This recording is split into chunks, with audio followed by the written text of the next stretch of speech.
Bom, agora que a gente já sabe quais os componentes da suspensão, vamos entender os tipos de suspensão aplicados nos automóveis. Existem diversos fatores que influenciam em qual tipo de suspensão vai ser utilizado em um projeto, certo?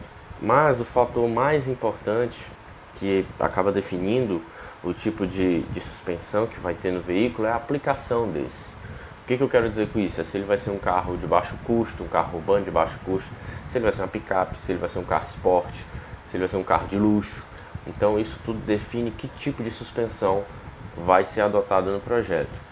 Entretanto, a suspensão do automóvel ela possui uma classificação quanto ao nível de conexão das rodas. Dessa forma, a gente tem três tipos de suspensão: a suspensão independente, a suspensão semi-dependente e a suspensão totalmente dependente. Começando pelo tipo de suspensão independente, como o próprio nome diz, as rodas são independentes, certo? Se movimentam sem influenciar no movimento da outra roda, certo? É um tipo de suspensão que pode ser aplicado tanto no eixo dianteiro como no eixo traseiro, e em ambos você pode ter sistema de direção, certo? Sendo padrão na dianteira. Carros que têm sistema de direção na traseira são aplicações muito raras, peculiares de veículos esportivos, geralmente voltados para alto desempenho, né? Carros de competição, carros de manobra, certo? Então não é comum em veículos comerciais, né? A suspensão independente, como é que ela é caracterizada independente, né? O braço de suspensão ele é conectado à estrutura do veículo, que pode ser o próprio chassi, né? Ou o próprio monobloco, ou através de uma peça intermediária, que é o que a gente chama de agregado ou subchassi, né? Então o braço de suspensão conecta-se à estrutura do veículo e conecta-se à manga de eixo, né? Então cada roda tem um braço de suspensão conectado à estrutura do veículo, mas não ligados entre si. Eles operam de forma independente, né? O que é que tem de tão atrativo nessa suspensão? Ela é uma suspensão compacta, né? Ela é pequena, ela ocupa pouco espaço na estrutura do veículo em relação a conceitos mais antigos, como suspensão dependente, né?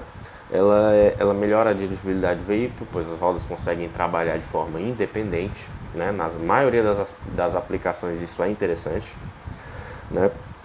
Ela também tem baixo peso, isso influencia na massa não suspensa, muito importante também. E ela tem uma outra coisa que está muito ligada aos coxins, né? Como ela tem bastante coxins, pois há muitas articulações, né? A deformação desses coxins pode ser projetada de uma forma que o veículo tenha um comportamento levemente substersante. E em carros comerciais isso é uma tendência, quase todas as marcas trabalham dessa forma, pois veículos com comportamento substersante são mais previsíveis, né? Atualmente na indústria automobilística são utilizados os seguintes tipos de suspensões independentes. Eu tenho a mais popular delas, a McPherson, a braço arrastado, braço semi-arrastado, o duplo A ou braços sobrepostos e uma das mais complexas e melhores que existe, que é o multibraço. O segundo tipo de suspensão é a suspensão semidependente. Eu vejo que alguns profissionais da área, algumas literaturas não concordam muito com esse termo, mas de fato eu não consegui nenhum outro termo que substituísse isso. E eu até acho que seja mais adequado, né? Vamos ver agora como é que é. Esse é um tipo de suspensão que combina atributos da suspensão independente com os atributos da suspensão dependente, né? E o que seria? Bom, eu tenho determinado nível de independência entre as rodas e eu tenho uma alta robustez, né? Como é que é isso?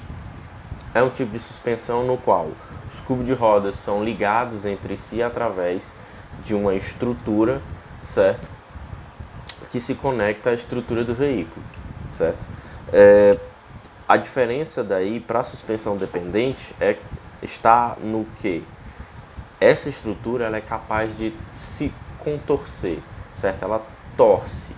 Então, quando eu tenho um movimento relativo entre as rodas, a torção desse eixo permite uma certa independência, por isso chama-se semi-independente, né? Mas Por que se chama semi-independente para o lado da suspensão independente? Porque a estrutura da suspensão semi-independente ela é muito similar à estrutura da suspensão dependente, que liga diretamente às rodas, certo? Também é um tipo de suspensão que conecta diretamente às rodas, mas permite certa torção dessa estrutura para que as rodas tenham um determinado nível de independência, né? Esse tipo de suspensão se tornou muito popular em suspensões traseiras, né? Que é apenas na suspensão traseira que ele é aplicado. Mas ela caiu como uma luva para veículos de produção em massa, que são, em geral, veículos com powertrain dianteiro, né?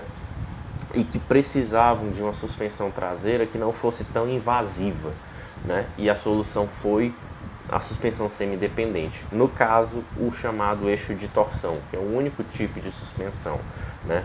Então, os atributos, né, que colocam essa suspensão tão utilizada, fazem dela tão utilizada, é o baixo peso, é a facilidade de manufatura, é a robustez dela, é a pouca manutenção e o fato dela ocupar pouco espaço no assoalho traseiro do veículo, de forma que aquela estrutura da suspensão vai disputar espaço com tanque, com estepe, com porta-malas. Então ela é compacta e se tornou um atrativo muito grande, porque conseguia lidar com todos aqueles componentes ali e não invadir espaço no habitáculo do veículo. Por isso que é um tipo de suspensão tão utilizado, né? Suspensão semi-independente, né? Também, e além disso, conseguiu prover ao veículo uma dirigibilidade de nível bastante satisfatório. O terceiro tipo de suspensão é a suspensão dependente, ou também chamada de suspensão rígida.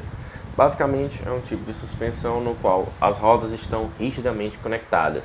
Não há articulação das rodas na estrutura do veículo, ou seja, a carga que uma roda recebe é transferida para o eixo, que é transferida para outra roda. Dessa forma, como não há articulação, certo? O movimento relativo das rodas em relação à estrutura do veículo, ao chassi, à carroceria, acaba sendo definido pelas molas, certo? Ou seja, o curso da suspensão é o próprio curso da mola, né?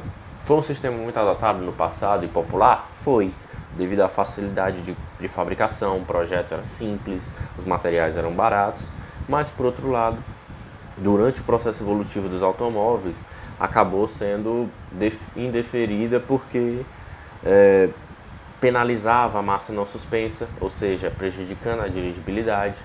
Além disso, tomava muito espaço na estrutura do automóvel, o que já não é mais admissível hoje, porque a suspensão tem que negociar agora com muitos outros componentes, tem que disputar espaço com outros componentes, então ela não pode ser muito grande, principalmente quando esse tipo de suspensão era, no caso, em eixos de tração, certo? Você tinha um diferencial ali no meio do eixo rígido e tornava ele ainda mais pesado, né? Então isso acabou tirando o eixo rígido de aplicações de veículos comerciais, né? Mas ainda permanecem utilitários, né?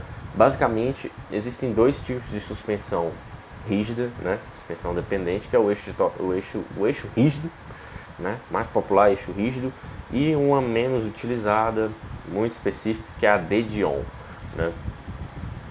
Esses são os tipos de suspensão e suas variações, né? Gostaria até, antes de concluir essa etapa do vídeo, dizer que cada variação de suspensão vai ter um vídeo próprio, porque elas têm muitos detalhes, então não dá para ser abordado num vídeo só.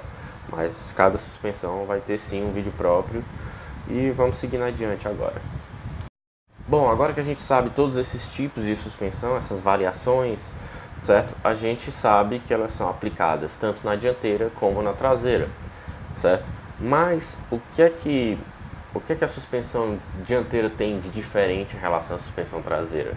Existem alguns pontos, né? Basicamente, a suspensão dianteira é uma suspensão que tem que garantir duas coisas.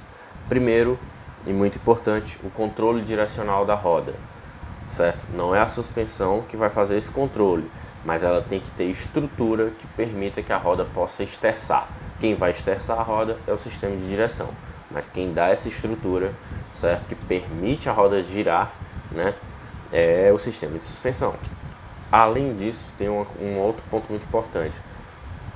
A suspensão dianteira, ela tem que lidar com o espaço. Isso atualmente, certo? No processo evolutivo do automóvel, né, o espaço ocupado pela suspensão tem sido cada vez mais importante, certo? E principalmente na suspensão dianteira, que ela vai ter que lidar ali com a zona onde tem motor, caixa de marcha, semi-eixos, certo? Então, o projeto da suspensão dianteira tem que levar em conta a aplicação do veículo. É um veículo com motor na dianteira, motor traseiro. Se é motor traseiro, vai ter um bagageiro na dianteira, né? Porque vai ter radiadores ali ou não? Vai ter um step ali ou não? Então, a suspensão vai ter que lidar com todos os componentes que vão estar ali. Então, é importante que o projeto seja o mais compacto possível, certo? Então, a variação do tipo de suspensão acaba influenciando no desenho da dianteira, que por consequência acaba influenciando no coeficiente aerodinâmico do veículo, né? Então, os tipos de suspensão que podem ser aplicados na dianteira são suspensão McPherson, a multibraço, o eixo rígido pode ser aplicado na dianteira e a braços sobrepostos. Assim como na suspensão dianteira, a suspensão traseira também tem preocupação com relação ao espaço, né? Então, o tipo de suspensão utilizado ali vai ser definido de acordo com a aplicação do veículo. Além disso, a suspensão traseira também tem um papel muito grande na estabilidade, né? na estabilidade do veículo. Né? É possível que você determine o comportamento dinâmico do veículo apenas alterando parâmetros de suspensão, de mola, de amortecedor, de coxins, só da suspensão traseira. Você pode alterar o comportamento do veículo ali. O formato dos braços, o tipo de suspensão, né? Então, são dois papéis. Também a preocupação com relação ao espaço. Então, você também tem um papel ainda maior com relação à estabilidade do veículo. Por isso, a suspensão traseira é tão importante, né? Em geral, a suspensão traseira pode ser dos seguintes tipos. Eu posso ter um eixo de torção, eu posso ter um eixo rígido, eu também posso ter uma suspensão McPherson atrás, posso ter braços sobrepostos, posso ter multibraço, né? E eu posso ter também mais dois tipos de suspensão, que é o braço arrastado e o seu irmãozinho, o braço semi-arrastado.